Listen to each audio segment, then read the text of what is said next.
नौरंगपुर गांव में मोहन अपने परिवार के साथ रहता है। मोहन सब्जियां बेचकर अपने खानदान का गुजारा करता है। उसकी बीवी रत्ना भी उसका हाथ बटाती है और घर के बाहर छोटी सी घनी जगह में टमाटर की खेती करती है।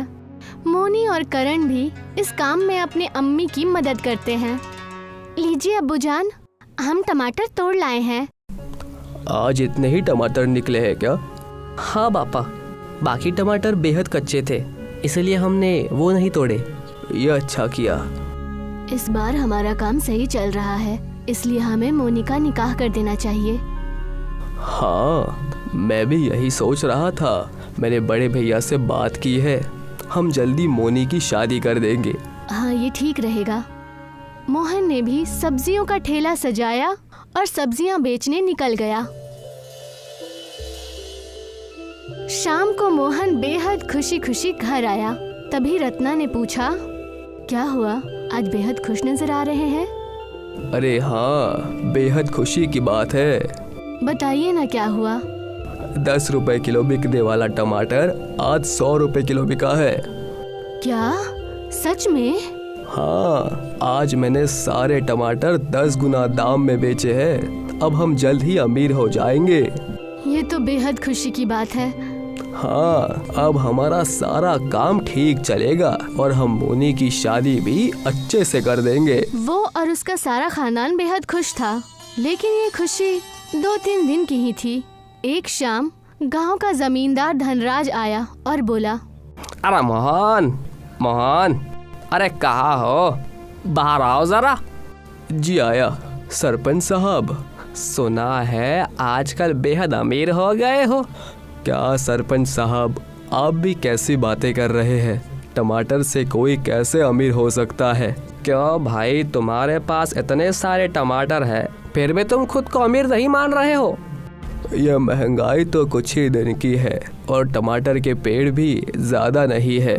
अच्छा ठीक है, हमारी बात मानो और आधे टमाटर हमें दे दो। आप इतने बड़े आदमी हैं और गरीब के पेट पर लात क्यों मार रहे हैं? ज्यादा मत बोलो, वरना तुम्हारे लिए अच्छा नहीं होगा। आप हमें मामूली से टमाटर के लिए धमकी दे रहे हैं? ये कोई मामूली टमाटर नहीं है, इसका खामियाजा तुम्हें भुगतना होगा। इतना कहकर जमींदार धनराज वहाँ से चला गया। 2-3 दिन ऐसे ही निकल गए। जाओ बच्चों, खेत से टमाटर तोड़ लाओ, मैं भी सब्जी का ठेला तैयार करता हूँ। लेकिन जब उन्होंने जाकर देखा तो दोनों के होश उड़ गए, क्योंकि उनके खेत में टमाटर थे ही नहीं और सभी पेड़ गायब हो चुके थे। दोनों घर आए और अपने अब्बू से कहने लगे, अब्बू जल्दी आइए। क्या हुआ, तुम दोनों इतने घबरा क्यों रहे हो? अब्बू, खेत में एक भी टमाटर नहीं है। क्या? ये कैसे हो सकता है?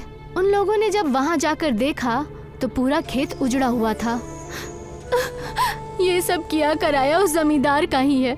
उसी ने चिढ़कर हमारे छोटे से खेत को उजाड़ दिया। हम इससे अपने खानदान का पेट पाल रहे थे, लेकिन उसे ये बिल्कुल भी बर्दाश्त नहीं हुआ। अगर मैंने उस दिन सरपंच की बात मान ली होती तो आज मुझे ये दिन नहीं देखना पड़ता। हाँ, अगर आधे टमाटर के पौधे उसे दे देते तो आज हमें अपने खेतों से हाथ नहीं धोना पड़ता। अब क्या करें, हम तो बर्बाद हो गए। मोनी के शादी के दिन भी करीब आने वाले हैं। अब हम उसकी शादी कहाँ से और कैसे करेंगे? अब रोने से कोई फायदा नहीं है, जो होना था वो हो चुका है। हाँ बुजान, इसीलिए हमें अब आगे का सोचना चाहिए। पापा, आप ही तो कहते हैं ना कि कोई हमारे हाथ का छीन सकता है, लेकिन हमारी किस्मत का छीन नहीं सकता। पूरा खानदान घर आ गया। जमींदार अपने घर बेहद खुश होकर घूम रहा था।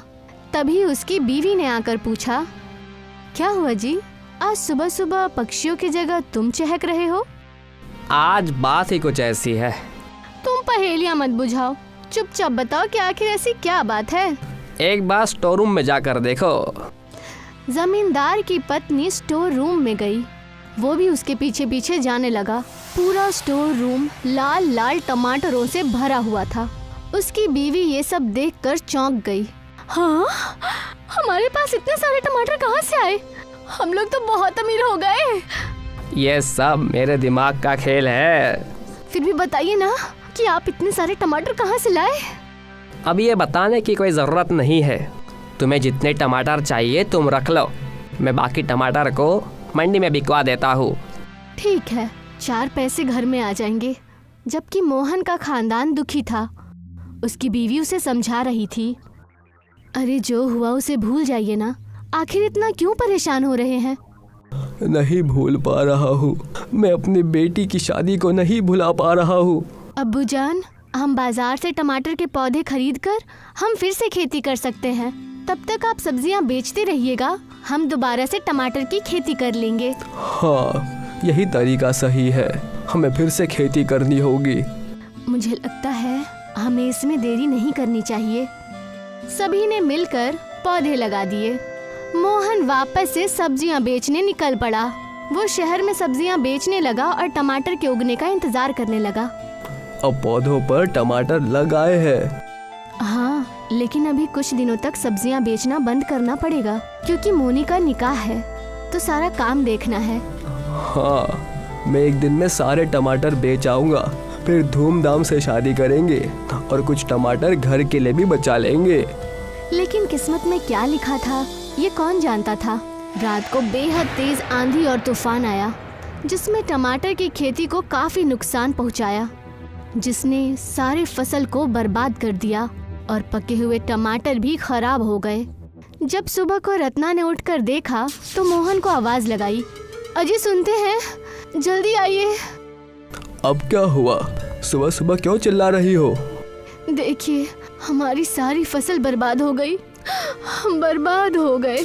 हे ऊपर वाले, ये तूने क्यों कर दिया? बार बार गरीबों को क्यों परेशान कर रहे हो? अब क्या होगा? क्या करेंगे हम? पापा, अब हम क्या करेंगे? जो ऊपर वाले की मर्जी होगी वही होगा। सारे लोग बेहद उदास हो गए और वापस घर आ गए। तुम उदास मत हो, सब कुछ ठीक हो जाएगा। कुछ ठीक नहीं होगा। 2 दिन में मोनी का निकाह है।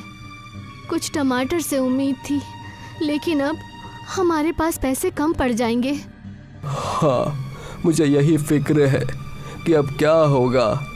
तभी दरवाजे पर जमींदार की बीवी आई और उसने कहा, मोनी मेरी भी बेटी है, इसलिए चिंता करने की कोई ज़रूरत नहीं है, क्योंकि मैं आ गई हूँ। हम गरीबों के घर, आपसे अमीर कोई भी नहीं है, आप बेहद अमीर हैं। मैं आपके सामने बेहद छोटी हूँ, क्योंकि मेरे पति ने आपके साथ जो भी किया उसने मुझे बेहद छोटा कर दिया है। सरपंच जी ने क्या किया? उन्होंने तुम्हारे खेतों की टमाटर की चोरी की। हमारा शक सही था। हाँ, मैं ये नहीं जानती थी, मुझे आज ही पता चला। वैसे लालच का अंत बुरा ही होता है, इसलिए मुझे यहाँ खुद आना पड़ा। क्या हुआ? सब कुछ ठीक है ना? जितने भी टमाटर चोरी किए थे वो सारे गल गए। मैं तुम्हारे नुकसान की भरपाई करने आई हूँ, लेकिन इसमें आपकी कोई गलती नहीं है, इसलिए मैं उस नुकसान का हर्जाना आपसे नहीं ले सकती। ये कुछ पैसे रख लीजिए। मोनी मेरी भी बेटी है और उसका निकाह धूमधाम से कीजिए। मोहन और रत्ना के मना करने के बाद भी मेनका ने नुकसान के सारे पैसे दे दिए और माफी मांगकर वहां से चली गई। एक ये है कि इतनी अच्छी है और एक इनका पति है कि दुष्ट है। ऊपर वाले ने सब कुछ सही कर दिया। अब हम मोनी का निकाह अच्छे से कर सकते हैं। ये सुनकर सब लोग बेहद खुश हो गए। आज और सब्जी बेच आता हूँ, फिर तो कल नहीं जाऊंगा। हाँ, कल निकाह है, कल कैसे जाओगे? मोनी दरवाजे तक गई और चिल्लाई, अम्मी, अब्बू, जल्दी आइए, देखिए ये सब क्या हो रहा है। दोनों ने बाहर जाकर देखा तो हैरान रह गए, क्योंकि उनके छोटे से खेत में टमाटरों की बारिश हो रही थी। वहाँ बेहद बड़ा टमाटर का ढेर लग गया। ये देखकर सभी बेहद खुश हो गए। किसी ने सही कहा है कि ऊपर वाला जब देता है तो छप्पर फाड़ कर देता है। हाँ, ऊपर वाले ने हमारी ईमानदारी और ज़रूरत को ध्यान में रखते हुए टमाटर की बारिश करा दी। तभी उन्होंने पीछे मुड़कर देखा तो घर में भी टमाटर की बारिश हो रही थी। मोहन ने टमाटर के ढेर बाजार में बेच दिए। मोहन लाखों रुपए टमाटर बेचकर कमा चुका था। जमींदार को जब ये पता चला तो उसने खुद को ही दोष दिया और कभी भी चोरी न करने की कसम खाई। अगले दिन मोनी का निकाह धूमधाम से हो गया। मोहन अब बेहद अमीर बन चुका था। अब सभी लोग खुशी खुशी रहने लगे। नंदन एक किसान था। उसकी खुद की कोई जमीन नहीं थी, इसलिए वो लाला के खेतों में काम किया करता था। वो सारा दिन खेतों में काम किया करता था और जब फसल की कटाई होती थी तब लाला जी वहाँ पहुँच जाते थे। अरे वाह वाह, गोलू भोलू, उठा लो सारी सब्जियां, उठा लो। अरे लाला जी, मेरा हिस्सा? अब वो तो मैं भूल ही गया। लाला ने अपने मुलाजिमों को इशारा किया और मुलाजिमों ने कुछ सब्जियां और धान अलग कर दिए। लाला जी, ये तो बहुत कम है। अच्छा, अब तेरे मुंह में भी जुबान आ गई? हाँ, तो मुझे बताएगा क्या कम है और क्या ज्यादा है? लाला जी, ये मेरे हक का हिस्सा है। मैं पूरे दिन खेतों में काम करता हूँ, तो मुझे अपने हक का हिस्सा मिलना ही चाहिए ना। हाँ, बहुत लंबी जुबान हो गई है तेरी। तुझे मेरे खेतों में काम करना है तो कर, तुझे इतना ही हिस्सा मिलेगा, समझा? लाला के मुलाजिमों ने बाकी सारा अनाज और सब्जियां उठा ली और वहाँ से निकल गए। नंदन परेशान हो गया। अब इतनी कम सब्जियों को फरोख्त कर मैं कितने पैसे कमा पाऊंगा? हे भगवान, मेरी कुछ तो मदद कर दो। ये सब्जियां और अनाज लेकर नंदन मंडी पहुंचा। वहाँ उसने सौदागर को सब्जियां फरोख्त की। इन सब्जियों के 500 रुपये हुए और इस धान के 1000। ये लो भाई। पूरे महीने काम करके नंदन के पास बस 1500 रुपए थे। वो मायूस हो गया और अपने घर की जानिब चल पड़ा। रास्ते में उसे एक ज़ईफा खातून मिली। बेटा, मेरी थोड़ी सी मदद कर दो। 2 दिनों से कुछ नहीं खाया है। अगर तुम्हारे पास कुछ खाने को है तो मुझे दे दो। अम्मा, मेरे पास तो कुछ नहीं है खाने को। तो मुझे थोड़े पैसे ही दे दो बेटा, मैं कुछ खा लूंगी। नंदन ने अपनी जेब टटोली। उसमें बस 1500 रुपए थे। नंदन ने 100 रुपए का नोट उस ज़ईफा खातून को दे दिया। तुम्हें खुद पैसों की किल्लत है और तुम मुझे पैसे दे रहे हो बेटा। भगवान तुम्हें हमेशा बरकत दे, खुश रहो। नंदन वहां से निकलने ही वाला था कि उस ज़ईफा खातून ने उसे रोका। रुको बेटा, तुमने मेरी मदद की है, मैं भी तुम्हें कुछ देना चाहती हूँ। मेरे पास ज्यादा कुछ तो नहीं है, पर ये टमाटर का पौधा है, इसे अपने आंगन में बो देना। नंदन ने वो टमाटर का पौधा लिया और वहां से चला गया। घर पहुंचकर उसने सारा वाकया अपनी बीवी को बताया। लाला दिन ब दिन खून चूस रहा है, वो कभी हमें खुशी से नहीं जीने देगा। वो तो है ही करम चला, पर आपने अच्छा किया, उस ज़ईफा खातून को पैसे दे दिए। कम से कम एक वक्त का खाना तो वो खा ही लेगी। लाइए, ये पौधा मैं लगा देती हूँ। मीना ने वो पौधा लगा दिया। अगली सुबह सूरज निकलने के बाद मीना पौधों को पानी देने घर से बाहर आई और टमाटर के पौधे को देखकर हैरान रह गई। अरे सुनिए जी, जल्दी बाहर आइए। क्या हुआ? वो देखिए। टमाटर के पौधे पर सुनहरा टमाटर? वो सुनहरा टमाटर नहीं, सोने का टमाटर है। मतलब वो ज़ईफा खातून मुझे जादुई टमाटर का पौधा दे गई। वो कोई आम खातून नहीं थी, वो कोई फरिश्ता थी, फरिश्ता।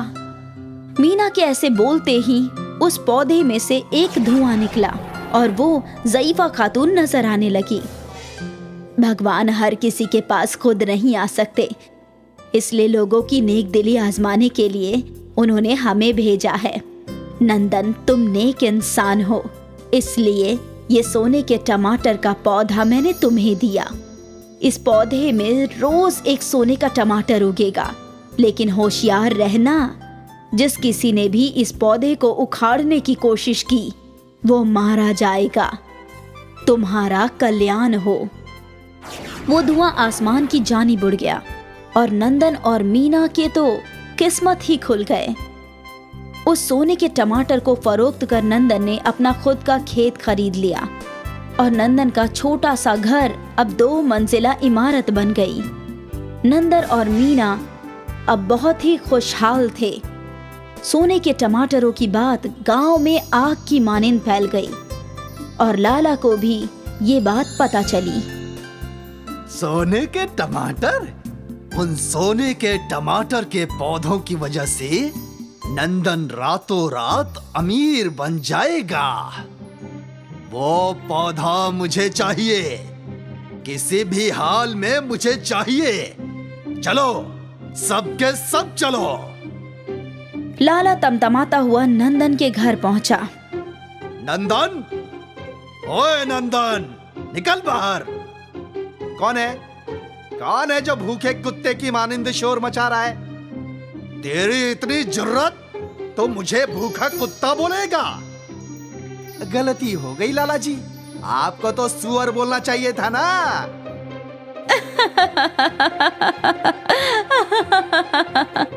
हंसती है, मुझ पे हंसती है।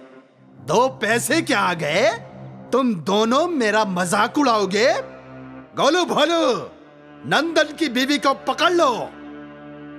गोलू भोलू ने फौरन मीना के हाथ बांध दिए। अरे अरे, ये क्या कर रहे हो? चल मेरे साथ। छोड़ दो मुझे। मेरी बीवी को छोड़ दो, छोड़ दो लाला जी। अब आया ना ऊंट पहाड़ के नीचे। अगर तुझे तेरी बीवी चाहिए तो वो सोने के टमाटर का पौधा मुझे दे दे, दे दे, दे दे। लेकिन होशियार रहना, जिस किसी ने इस पौधे को उखाड़ने की कोशिश की वो मारा जाएगा। तुम्हारा कल्याण हो। नंदन को ज़ईफा खातून की बात याद आ गई और उसकी शक्ल पर एक मुस्कान आई। मैं देता हूँ, मैं तुम्हें वो पौधा देता हूँ, पर तुम्हें खुद उस पौधे को जमीन से उखाड़ना होगा। अब हाँ हाँ, ठीक है ठीक है, इसमें कौन सी मुश्किल है। नंदन लाला को आंगन में ले गया। वो रहा, वो सोने के टमाटरों का पौधा। वाह वाह, अब वो पौधा मेरा है, मेरा। लाला ने जैसे ही जमीन में से पौधे को खींचने की कोशिश की, जमीन में से पौधे की लंबी लंबी जड़ें बाहर आई और लाला के जिस्म पर लिपट गई। अरे अरे, ये क्या? गोलू भोलू, बचाओ बचाओ बचाओ मुझे। लाला को बचाने के लिए उसके मुलाजिम आगे आए और पौधों की जड़ों ने गोलू भोलू को भी लपेट लिया। बचाओ बचाओ। अरे लाला, तेरी वजह से हम भी फंस गए, बचाओ। पौधे की जड़ों ने लाला के साथ साथ गोलू भोलू को भी जमीन में खींच लिया। अब हमें कोई परेशान नहीं कर सकता। बिल्कुल। लाला का खात्मा हुआ और उस रोज के बाद नंदन और मीना के साथ साथ गांव वालों की भी जिंदगी खुशहाल हो गई। सभी को लाला की ज्यादतियों से निजात मिल गया। नंदन के सोने के टमाटर के पौधे ने उसे तो अमीर बनाया ही, साथ ही उसने लाला जैसे जुल्मी का भी खात्मा कर दिया। कविता और किशन के घर के बाहर उनका एक छोटा सा खेत था जहाँ किशन टमाटर उगाया करता था। ए जी, अब खाना खाने आ भी जाइए। हाँ हाँ, आ रहा हूँ, बस थोड़ा सा अपोशी कर रहा हूँ। जब किशन खाना खाने घर आया, कब से आपको आवाज दे रही थी, अब तक तो सारा खाना ठंडा हो गया। हाँ, अब क्या करूं? सारे पौधों को ढंग से पानी नहीं दूंगा तो अच्छे टमाटर कहाँ से उगेंगे? चलो जल्दी जल्दी खाना दो, तिजारती आने वाले हैं टमाटर खरीदने। ठीक है। कविता ने किशन को खाना परोसा और किशन ने खाना नोश फरमाना शुरू कर दिया। उसका खाना खत्म हुआ और वहाँ एक तिजारती आ गया। किशन भाई। हाँ, आया। इस बार मंडी बहुत तंग है, मैं टमाटरों की कीमत 15 रुपये किलो ही दे सकता हूँ।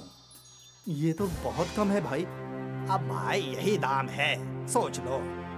लेकिन शहर के बाजार में तो 30 रुपए किलो बिक रहे हैं टमाटर। अरे बाजार में बेचने में नुकसान भी तो होता है। कितने टमाटर पिचक जाते हैं, उन्हें कोई नहीं खरीदता। फिर टमाटर बेचने के लिए जो बंदा खड़ा रहता है उसकी पगार बहुत खर्चा है किशन भाई, तुम नहीं समझोगे। लेकिन भाई 15 रुपए की कीमत तो बहुत ही कम है। देखो भाई, ज्यादा से ज्यादा मैं तुम्हें 17 रुपए दे सकता हूँ। अगर तुम्हें मंजूर हो तो दे दो। किशन मायूस हो गया, लेकिन उसे टमाटर बेचना ही था। ठीक है भाई, ठीक है, दे दो। कितने किलो है टमाटर? यही कुछ 200 किलो। ठीक है भाई, 17 रुपये के हिसाब से 3400 रुपये हुए। ये लो। शुक्रिया भाईजान। वो तिजारती सारे टमाटर लेकर चला गया और किशन मायूस होकर घर लौटा। क्या हुआ? कीमत सही नहीं मिली? शहर में टमाटर 30 रुपए किलो बिकते हैं और हमें बस 17 रुपए मिले। ये तो नाइंसाफी है। लेकिन अगर टमाटर नहीं बिके तो खराब हो जाएंगे। तो आप टमाटर खुद शहर ले जाकर क्यों नहीं बेचते? अरे अगर मैं शहर गया तो यहाँ मेरे खेतों का ख्याल कौन रखेगा? ये सब मैं देख लूंगी। लेकिन कैसे? तुम घर का काम करोगी या खेत संभालोगी? आप फिक्र मत कीजिए, मैं सुबह घर के सारे काम खत्म करके खेत भी संभाल लूंगी। वैसे भी आपने मुझे अच्छे से खेती सिखाई है। वो तो है, लेकिन क्या हम कर पाएंगे? कोशिश तो कर सकते हैं ना? हाँ। और बस तय हो गया कि कविता टमाटर उगाएगी और किशन शहर जाकर टमाटर बेच कर आएगा। एक हफ्ते बाद टमाटर की नई फसल निकली और किशन ने टमाटरों को टेम्पो में भर लिया। आज पहला दिन है, उम्मीद है सब सही होगा। बिल्कुल सही होगा, आप फिक्र मत कीजिए। किशन शहर के बाजार के लिए रवाना हो गया। वहां पहुंचकर उसने टेम्पो में ही टमाटर बेचना शुरू कर दिया। अरे ले लो ताजे टमाटर, ताजे रसीले लाल लाल टमाटर ले लो, ले लो, ले लो। बस 30 रुपए किलो, 30 रुपए किलो। 30 रुपए किलो? हाँ बाजी। दूसरी दुकान पर तो 35 है। मैं तो तुमसे ही लूंगी। जल्दी मुझे दे दो। मुझे भी 2 किलो। अरे मुझे 1 किलो। और देखते ही देखते किशन के टेम्पो के बाहर खरीदारों की भीड़ लग गई। 4 घंटे में उसके बस थोड़े से ही टमाटर बचे थे। टमाटर है क्या? बस बाजी, अब सिर्फ 4 किलो बचे हैं। सारे मुझे दे दो। शहर वालों को ताजे रसीले टमाटर कम दामों पर मिले, इसीलिए सब धड़ाधड़ बिक गए। फिर किशन उसी टेम्पो में गांव लौटा। किशन ने टेम्पो वाले को 1000 रुपए दे दिए। अरे कविता, बहुत अच्छा दिन था आज का। क्या सारे टमाटर बिक गए? हाँ, सारे बिक गए। कुल मिलाकर 250 किलो के 7500 रुपए मिले थे। 1000 टेम्पो वाले को दिया तो बचे हैं 6500 रुपए। वाह, आज तो मजा आ गया। ये हुई ना बात। एक चीज मैंने देखी कि शहर की खवातीन टमाटर चुनते वक्त बस लाल लाल टमाटर चुनती हैं। तो हमें कुछ ना कुछ तो करना ही चाहिए ना, टमाटरों को और लाल करने के लिए। YouTube पे ढूंढते हैं, कुछ ना कुछ जरूर मिलेगा। किशन ने YouTube पर सर्च किया तो उसे एक वीडियो मिला। तो ये पाउडर छिड़कना होगा टमाटरों के पौधों में। लेकिन ये कहाँ मिलेगा? शहर में कहीं ना कहीं तो मिलेगा ही। आप कल चले जाइए और ढूंढ कर ले आइए। ठीक है। अगले दिन किशन वापस शहर आया। उसने वो फर्टिलाइजर ले लिया। भाई, इसका कोई नुकसान तो नहीं है ना? अरे भाई, ज्यादा मिकदार में मत डालना। जितना पैकेट पे लिखा है ना, वैसे ही डालना। हाँ, ठीक है। किशन वो केमिकल फर्टिलाइजर लेकर अपने घर लौटा। कविता उसका इंतजार कर रही थी। ये लो केमिकल फर्टिलाइजर। दुकानदार ने बोला है जितना मिकदार लिखा है उतना ही डालो, जरा भी ज्यादा नहीं। इस केमिकल फर्टिलाइजर से मोटे मोटे टमाटर उगेंगे। मतलब साइज भी बढ़ेगा? हाँ। अच्छी बात है। अगले दिन किशन ने खुद टमाटर के खेतों में केमिकल फर्टिलाइजर डाला। देखो कविता, हमारी खेतों के लिए बस 2 मुट्ठी केमिकल फर्टिलाइजर काफी है। ठीक है, मैं याद रखूंगी। फर्टिलाइजर डालने के कुछ ही रोज बाद पौधों पर बड़े लाल और रसीले टमाटर उगे हुए थे। ये केमिकल फर्टिलाइजर तो बहुत ही कमाल की चीज है। हाँ, देखो कितने बड़े टमाटर हैं इस मर्तबा। तकरीबन 350 किलो टमाटर निकले हैं। बाप रे, हमें तो बहुत मुनाफा होगा ना? हाँ, चलो अब मैं शहर जाता हूँ इन्हें बेचने के लिए। तुम इस फर्टिलाइजर को पानी में मिलाकर छिड़क देना, लेकिन मिकदार याद रखना। जी बिल्कुल। किशन सारे टमाटरों को टेम्पो में भरकर चला गया। यहाँ कविता को खेतों में फर्टिलाइजर छिड़कना था। 2 मुट्ठी से इतने बड़े टमाटर निकले हैं। मैं एक और मुट्ठी मिला देती हूँ और बेहतर फसल होगी। कविता ने 3 मुट्ठी केमिकल फर्टिलाइजर पानी में मिलाकर टमाटरों के पौधों पर छिड़क दिया। अगली फसल पहले के टमाटरों से भी ज्यादा बड़ी थी।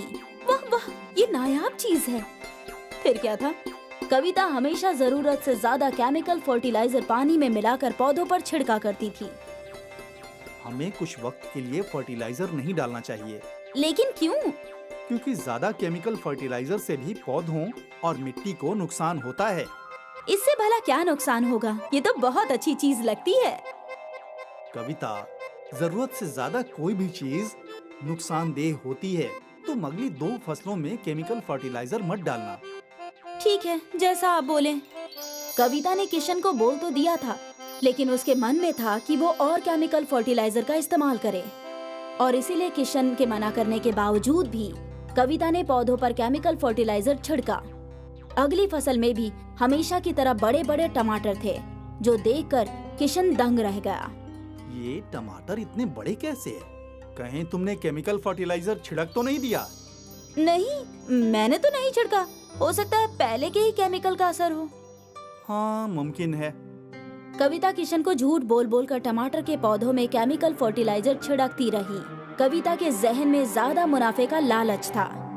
कुछ माह तक सब कुछ ठीक था, लेकिन आहिस्ते आहिस्ते टमाटर के कुछ पौधे मरने लगे। अरे अरे, ये क्या? इन्हें क्या हुआ? कल तक तो ठीक थे। शायद ये केमिकल फर्टिलाइजर का असर है। मैं ये पौधे तोड़ देता हूँ। यहाँ नए पौधे लगाएंगे, वरना ये सारे खेत में फैल जाएंगे। ठीक है।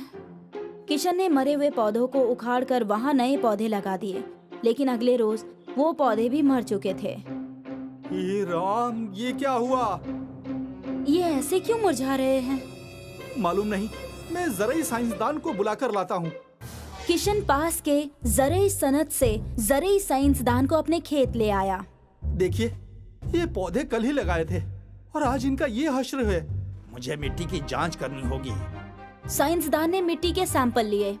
जब साइंसदान ने मिट्टी की जांच की तो मिट्टी में जरूरत से ज्यादा केमिकल थे।